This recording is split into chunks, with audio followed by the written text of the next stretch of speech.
We just witnessed the most terrifying thing about the Toronto Blue Jays, as in game one of the World Series, the Jays not only come out and send a serious message to the Los Angeles Dodgers, they do so in historic fashion, seeing something that we have never ever seen in MLB history. We're going to break down exactly what happened, discuss what it means going forward, as well as a bunch of other updates as it pertains to this insane game. Folks, it's going to get crazy, and I'm already excited for game 2 tomorrow night, but let's dive right into it. But before we do, quick reminder, hit that subscribe button. Your guys' support has been truly unbelievable over here on the channel. Ladies and gentlemen, what a day, what a game. And for the first time in 32 years, the Jays have won a World Series game, this time at home in game 1. And all the talk has been about how the Dodgers are going to crush the Jays, about how the Dodgers are Goliath, the super team. And they might actually be Goliath because Goliath lost. Don't want to jinx anything here, folks, but there is so much to talk about in today's video. And let's start with, there's so many things to dive into, but let's start with, of course, the big 6th inning. I want to start off with some stats here first. And you can see that from Jeff Passan here, the 9 runs Toronto scored in the 6th inning are the most in a single inning of a World Series game since Detroit put up a 10 spot in game 6 in 1968. I want to start with this as we dive into the box score here, because not only is this historic, but we're going to dive into something Addison Barger that's never been seen before.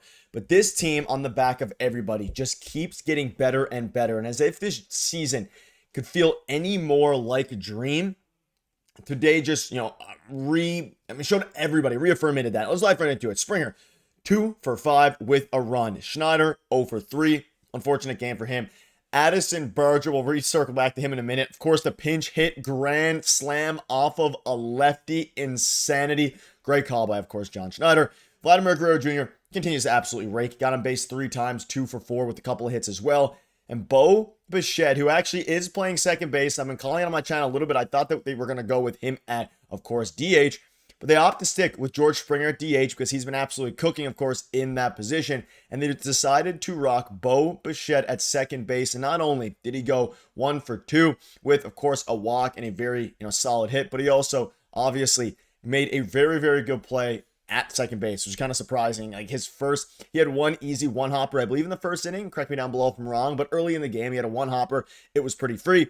And then he had a crazy backhanded play. And the question for him was going to be his range of motion. How is his range of motion going to fare, especially with his PCL tear? He made one step to his left, made an absolutely fantastic play in one that kind of strung the momentum back, not necessarily in the Jays' way, because ultimately it was 2-0 for a while for the Dodgers, 2-0 rather, but it pushed it back into, that, and of course, Miles Straw making the great play to get Freddie Freeman out, trying to advance to third. A couple of key plays. Shout out Bichette. He's going to be right back out there at second base tomorrow. There's no reason why he shouldn't be. He got lifted for the pinch runner in the 6th. Makes sense. They're going to use him early in the game, and then if he is the tying run, the go-ahead run, they will take him out for IKF, who they love as well. Varsho, obviously, probably, you could argue that the biggest home run of the game was the Varsho 2-run home run to tie it off of Blake Snell. I wouldn't disagree with you at all. 2-run bomb, obviously, to tie the game up to dead center. And Blake Snell is arguably their best pitcher. Yamamoto tomorrow, he's obviously one of the best in baseball, but that's huge for Varsho. Clement stays hitting a couple base knocks. Miles Straw, great defensive play there. Nathan Lucas, of course, got an RBI walk as well with the bases loaded. And Andres Jimenez, a bases loaded single to right as well. And everybody is contributing. This 7-9 is absolutely lethal. You have Bichette in now. The team looks deeper than ever, and Bo looks pretty good. He's laboring a little bit, running the bases. He looks like a threat, and that's what matters the most. And that Barger grand slam is the first time in MLB history there was a pinch hit grand slam. So you pair that with some of the history here. They just piled it on in the 6th inning. And again, he hit the first pinch hit grand slam in World Series history. And this isn't just Jays history, all these different things. Folks, we're in the World Series, and the Jays just absolutely flooded the Los Angeles Dodgers. And they're full of absolute beasts. Dalton Varsho tying the game. Ernie Clement, absolute beast. Miles Straw out there, yes, he didn't hit great tonight, but that play to not throw it home because he easily was going to score on the single, and to gun Freeman down at third is absolutely incredible. Truly an unbelievable play by Miles Straw. Those are the game changers. And you can see here Keegan Matheson, who shout out to him. He's been on my channel a bunch, big supporter. He's a fantastic guy, pro I can tell. The dome is going to collapse after Addison Barger hit the first pinch hit home run in World Series history. I think he meant world first pinch hit grand slam. But either way, Alejandro Kirk just went yard. They've scored 9 in the 6th. And I have full faith now. If the Jays, they have to go out tomorrow against righties who they hit better than lefties anyway, but go out there against the righties. You're going to have a lineup probably similar to this with Lucas instead of Schneider. You're going to have Berger in instead of Straw. Springer, Lucas, Guerrero, Bichette, Kirk, Varsho, Clement, Berger, Jimenez is dominant. And you're obviously going to switch that up. You'll probably have Berger higher. You'll have Jimenez still down there. You'll probably maybe move Clement down one, depending on how you go with it. In the 7th spot, still fine. You actually probably won't move Clement down much more. But the team is on a roll right now. And you can see here, 5 straight Blue Jays have reached to start the 6th. Walk, single, hit by pitch, single, walk. They now lead 4-2. Blake Snell is out of the game. And Toronto still has the bases loaded. This could get ugly for Los Angeles quickly, and it did. And it's funny to see all these Jeff Passan tweets. You see John Heyman, all these different guys who've hated on Toronto for so long. Not Jeff Passan. He's never hated on Toronto, but John Heyman and others, like Ben Verlander and stuff. I don't know if he's hated on Toronto, but of course, a lot of negative tweets about it. Come out and say Toronto's a great place. All these people are kind of entering, I guess our city, if you want to call it that.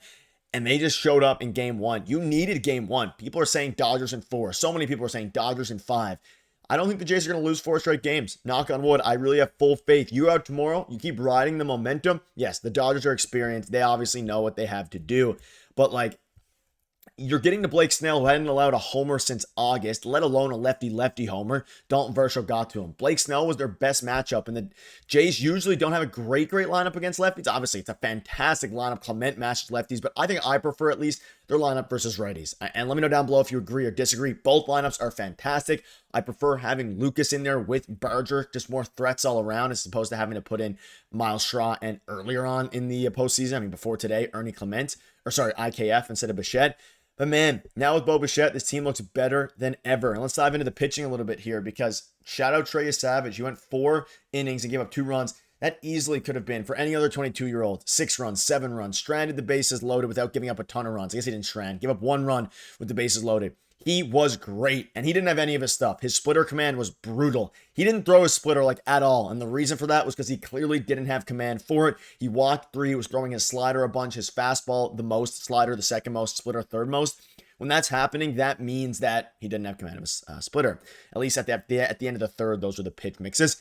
Mason Flaherty comes in, absolutely does his job. Anthony Dominguez, dominant. Braden Fisher, it wasn't great, but also wasn't bad. And then Bassett and Lauer took care of business, both giving up no runs and putting him down in order for Eric Lauer. And then, of course, not in order, but basically, right, didn't give up a run. Folks, shout out you Savage. Unbelievable. One of the biggest meteoric rises we've ever seen. And this team has had one of the biggest meteoric rises ever seen. And guess what? We're back at it tomorrow. Let me know down below what you guys' thoughts are. You guys are absolute beasts. Thank you guys for all your support. It's been unbelievable. Man, oh man, what a special team, special season, special game tonight.